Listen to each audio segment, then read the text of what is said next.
आखिरकार आवाम पे तर्स आ गया। आटा, चीनी, दालें समेत दीगर अशिया खुर्दोनोश की कीमतों में कमी तो कर दी गई, मगर फलों, सब्जियों और गोश्त की कीमतों में इजाफे के बाद शहरी अब भी हुकूमत से नाला दिखाई दे रहे हैं। बाजार में टमाटर 150 रुपए, बैंगन 80 रुपए, नींबू 200 रुपए, लहसुन 300 रुपए, जबकि फलों में अंगूर 200 रुपए किलो, सेब 200 और अनार 300 रुपए तक फरोख्त किया जा रहा है। दूसरी जानिब गोश्त में सबसे सस्ता समझा जाने वाला ब्रायलर का गोश्त भी अब तो गरीब आवाम की दस्तरस से दूर हो गया है। बाजार में ब्रायलर का गोश्त 380 रुपए किलो, जबकि मटन का गोश्त 1000 रुपए और बीफ 600 रुपए फी किलो में फरोख्त किया जा रहा है। हमने तब्दीली को सपोर्ट किया था, लेकिन आज हम शर्मिंदा हैं कि इतनी महंगाई है। आप देखें, हुकूमत ने हमारे ऊपर, आवाम के ऊपर एक एहसान किया है कि उन्होंने चीनी सस्ती कर दी, लेकिन बाकी जो अशिया हैं वो हमारी दस्तरस से बाहर हो चुकी हैं।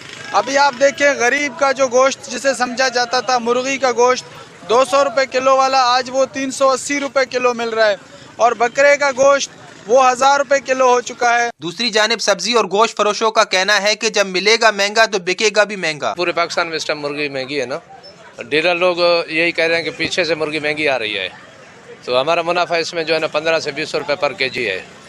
235 रुपए खरीद कर रहे हैं हम लोग, और 360-62 में घर पड़ रही है, 380 रुपए के हम लोग जो है ना बेच रहे हैं। हुकूमत की जानिब से अशिया खुर्दोनोश की कीमतों में कमी लाना खुशाइंद है, मगर आवाम की आंखें दीगर अशिया की कमी के लिए भी मुंतजिर है।